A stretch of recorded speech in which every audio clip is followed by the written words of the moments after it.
दर्शकों, Punjab plus channel पे आपका स्वागत है। आज हम आए हैं स्किन लॉज।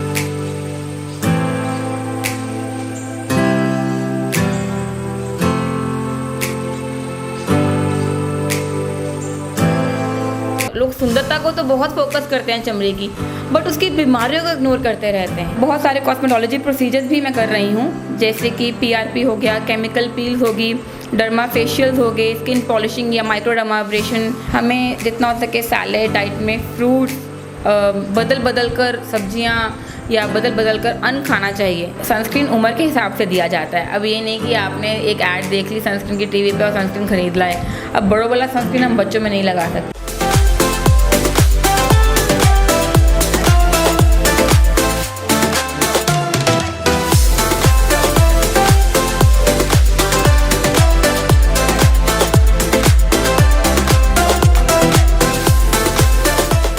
दर्शकों, पंजाब प्लस चैनल पे आपका स्वागत है। आज हम आए हैं स्किन लॉज, जो कि डॉक्टर दिव्या गुप्ता जी जो लंबे समय से अपनी सेवाएं दे रहे हैं।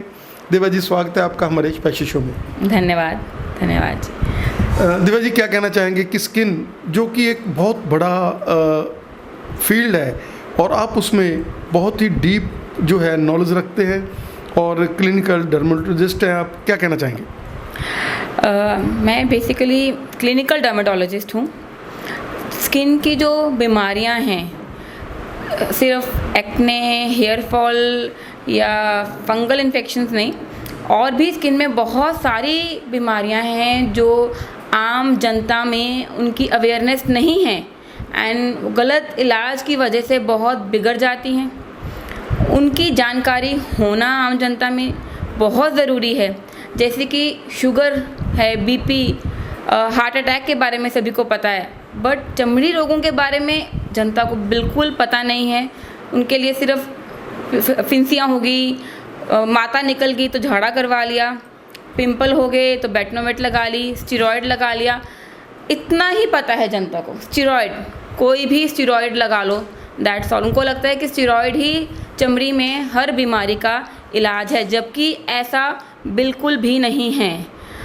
जनता चमड़ी के डॉक्टर पे आती नहीं है, वो पहले जाएंगे केमिस्टों पर, कोई स्टेरॉयड क्रीम लगा लेंगे, फिर जाएंगे आम नॉन डर्मेटोलॉजी डॉक्टर के पास, वो एक और डबल कम्बिनेशन, ट्रिपल कम्बिनेशन की स्टेरॉयड क्रीम दे देंगे, वो लगा लेंगे।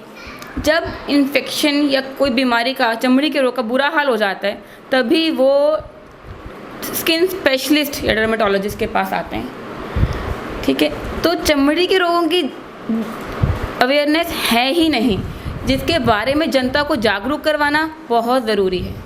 तो इसीलिए मैं ज़्यादातर क्लिनिकल डर्मेटोलॉजी के केसेस में डील करती हूँ एंड वही मेरा मेन पैशन है। डॉक्टर साहब, आपका बहुत लंबा एक्सपीरियंस है और आपके पास बहुत ज़्यादा पेशेंट हैं। आप सेक्रेड हार्ट में भी अपनी सेवाएं दे रहे हैं। क्या कहना चाहेंगे कि आप, क्योंकि आप एक सेवादार बंदे हैं, मेहनती इंसान हो, आपका माइंड होता है कि मैं ज़्यादा से ज़्यादा सेवा करूं, और वो सेवा आपको सेक्रेड हार्ट में मिली हुई है, क्योंकि वहाँ पर आपको क्लिनिकल डर्मेटोलॉजी के पेशेंट जो मिल जाते हैं। क्या कहना चाहेंगे? बिल्कुल सही। सेक्रेड हार्ट मेरा जो मेन बेस रहा है, सेक्रेड हार्ट से ही बना है। सेक्रेड हार्ट ने ही मुझे सारा पेशेंट दिया है एंड वहाँ के पेशेंट्स का विश्वास ही यहाँ तक हमें लेकर आया है। तो वहाँ बहुत सारे डिपार्टमेंट होने की वजह से हर तरीके का पेशेंट हमें देखने को मिला है, क्योंकि किडनी विभाग भी है वहाँ पर, लिवर का, मतलब जिन बीमारियों में चमड़ी के रोग होते हैं वो सभी कुछ हमें वहाँ देखने को मिला है एंड उसी से हमारा एक्सपीरियंस भी बढ़ा है और मैं यहाँ तक आज पहुँची हूँ। जैसा क्या कहना चाहेंगे कि जैसे लोग आजकल ब्रेटिक सर्जरी करा लेते हैं या और कोई प्रोसीजर कराते हैं, सर्जरी कराते हैं, क्या कहना चाहेंगे कि क्लिनिकल डर्मेटोलॉजी में उन चीज़ों के लिए भी, उन लोगों को भी जो आफ्टर पोस्ट जो उनको कॉम्प्लिकेशंस आनी है, उसके लिए भी क्लिनिकल डर्मेटोलॉजिस्ट का बहुत बड़ा रोल है?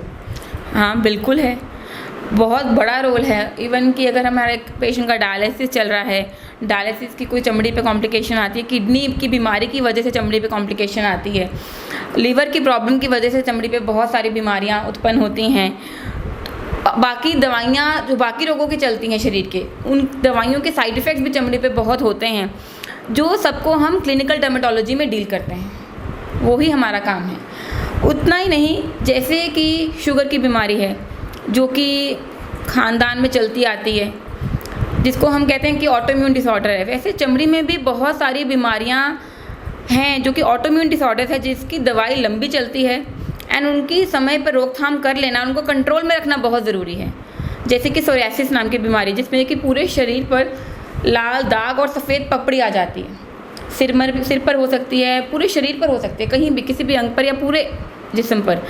अब आम जनता को समझाना है कि किस तरीके की बीमारी है।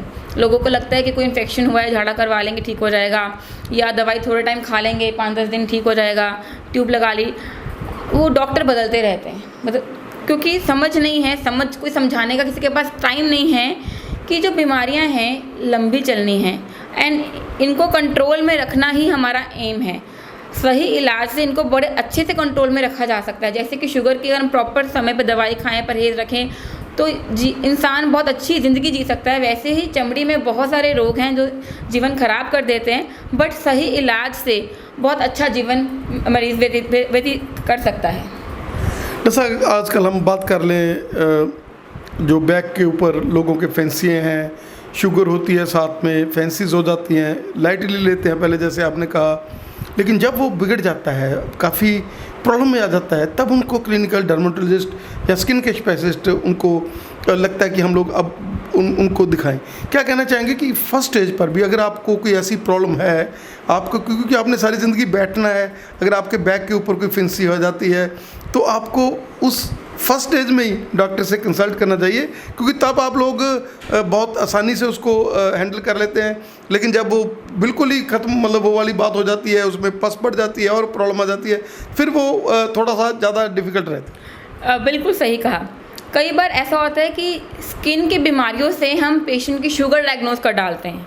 बहुत बार की चमड़ी की किसी बीमारी से हम इंटरनल डिजीज़ तक, इवन कैंसर तक पहुंच पाते हैं। तो चमड़ी एक बहुत इंपॉर्टेंट अंग है जो बहुत ही इग्नोर किया जाता है, स्पेशली उसकी बीमारियों को बहुत इग्नोर। लोग सुंदरता को तो बहुत फोकस करते हैं चमड़ी की, बट उसकी बीमारियों को इग्नोर करते रहते हैं।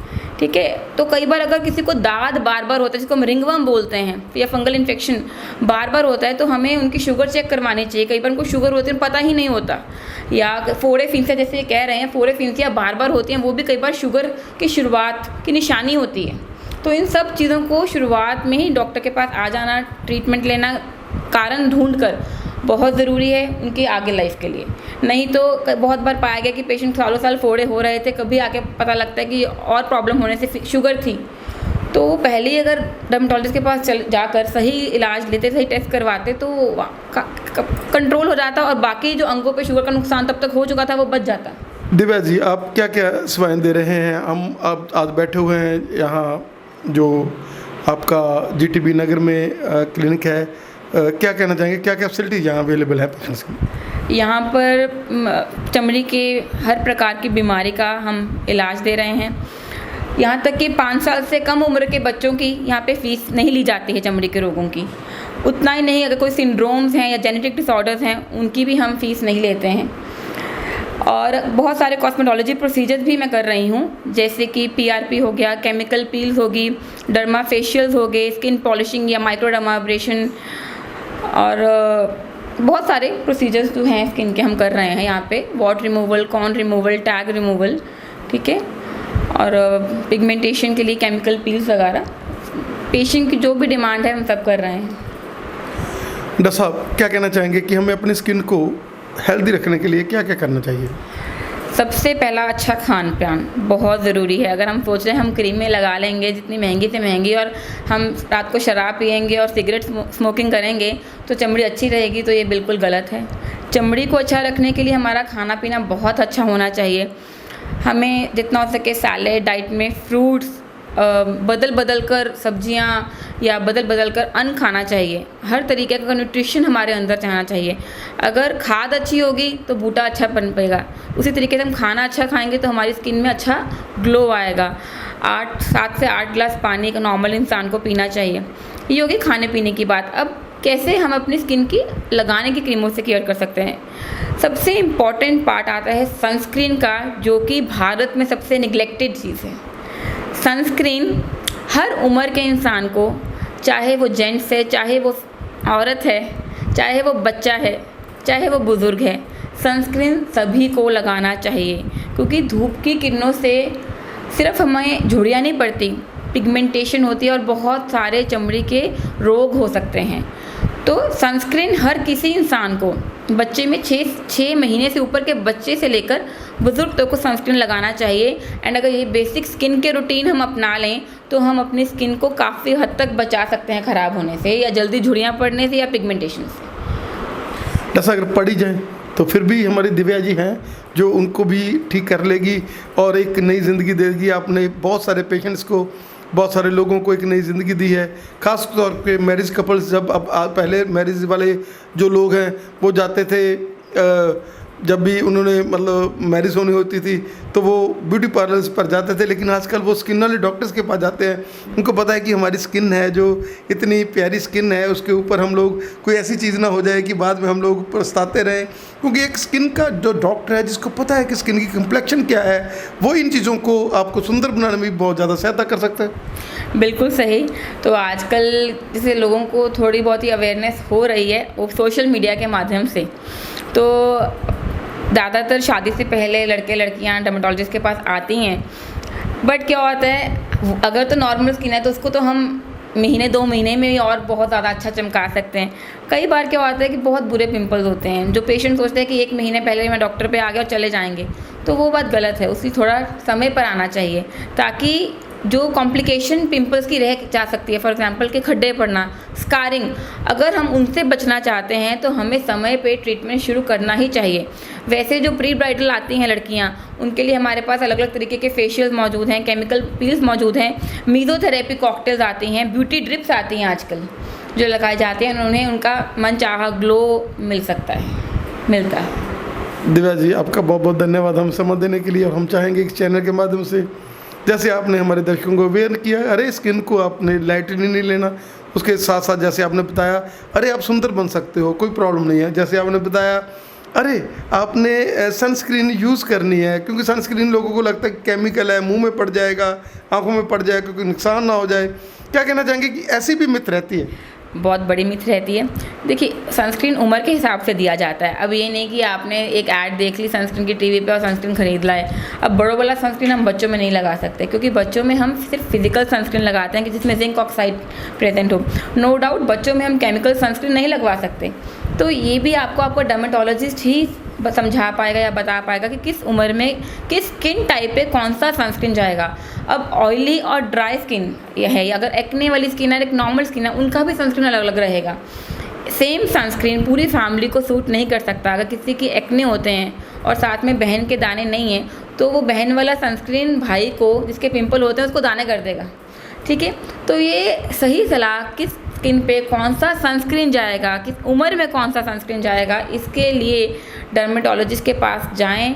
जो भी आपके पास है उससे लिखवाएं। एक बार आपने सूट कर गया तो वो आप हमेशा लगा सकते हैं, तब आपको वो बदलने की ज़रूरत नहीं है। दिव्या जी, आपका बहुत बहुत धन्यवाद हमें समय देने के लिए। धन्यवाद, शुक्रिया जी। दर्शक, क्या कहना चाहेंगे कि आपका स्टाफ का साथ भी आपका एक फैमिली की तरह है और दोनों बच्चे ऐसे जैसे फैमिली है वैसी सेवा करें हम? बिल्कुल बिल्कुल, स्टाफ का अच्छा होना बहुत ज़रूरी है। एंड भगवान की कृपा से मेरा स्टाफ बहुत अच्छा है, बहुत ईमानदार स्टाफ है। पेशेंट के साथ बड़े प्यार से बात करना, उनको समझाना, काउंसिल करना, वो सब इनके हाथ में है। इन्हीं की वजह से हमारा क्लिनिक चल रहा है।